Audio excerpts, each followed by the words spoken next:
2016 Leaving Cert Higher Level Connected Particles question. It's part B. A light inextensible string passes over a small smooth fixed pulley under a small movable pulley of mass 14 kilograms, and then over a second small smooth fixed pulley. A 5 kilogram mass is attached to one end of the string and a 7 kilogram mass is attached to the other end. The system is released from rest to find the tension in the string. Okay, let's have a look at our equations based on our forces equal mass times acceleration. So we'll start with the 5g. We have tension in that string. We have acceleration. We'll have the 14 going down. And we know with two strings, we're going to have two different accelerations here. So a plus b over 2. So for the 5 kilogram, we'll call this one a. And it's going to go up. So we have t minus 5g is equal to 5a.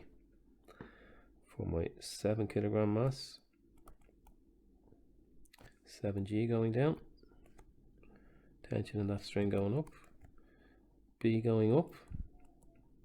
So we're going to have t minus 7g is equal to 7b. So what's a equal to? A is equal to t over 5 minus g is equal to a. And t over 7 minus g is equal to b. Let's have a look at the 14.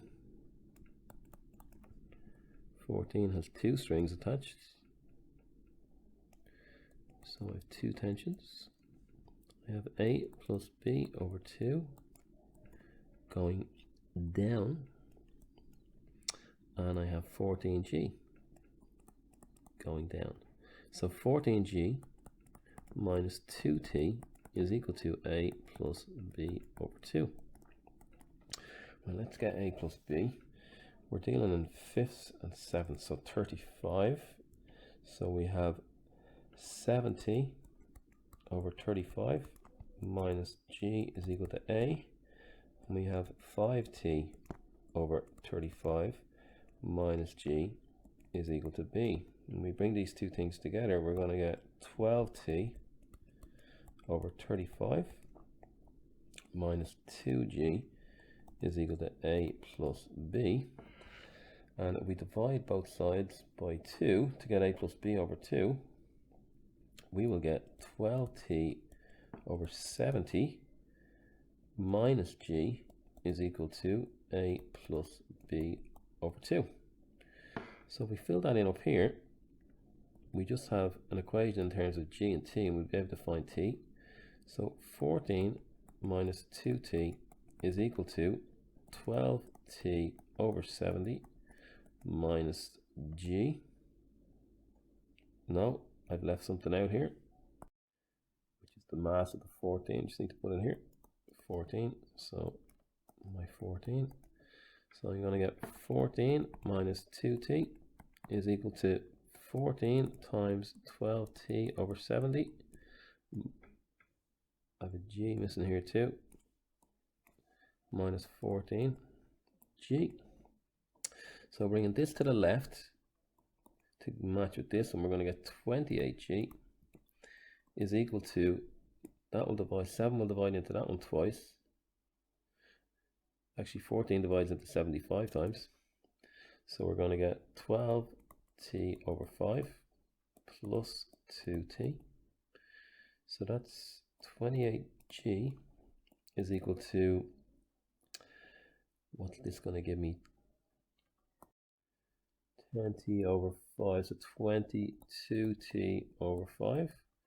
So 140g is equal to 22t. So t is equal to 140g over 22. And we can decimalize that. Let's have a look at what that is. It's going to give me 62.36 repeating. And that's going to be newtons. In the second part of this question, we're asked, instead of being released from rest, the movable pulley is given an initial upward velocity. Okay, so u is equal to 0.8. Find the time taken. We want time until the movable pulley reverses direction. So we have A, we'll work out A plus B over 2 now in a minute. And for it to change direction, acceleration and initial velocity, we'll see this now when we go to V is equal to U plus AT, we'll have to have different signs. And actually it doesn't matter which one is which. So we're saying that to change direction, it'll have to stop momentarily, velocity will be equal to 0. So let's work out A and B. Where have I got my A and B? Okay, A is here. So it's just actually calculator use. We have T. So if you type this into your calculator, 7 times. So have your phone on silent if you're making videos. We'll get A to be 2.68. And B is going to be minus 0.886. It's going to be going in the other direction. So let's look at A plus B over 2. So 2.68 minus 0.886 over 2 is going to give me 0.897. So putting this information into V is equal to U plus AT, 0 is equal to 0.8. Now look here, if we put a plus in, we're going to get plus 0.897t, and you can see here that t would end up as a minus number. So one of them has to be a minus for to reverse direction, and it doesn't matter which one. So we'll still get the same answer. So t is going to be equal to 0.8 divided by 0.897, which gives a value of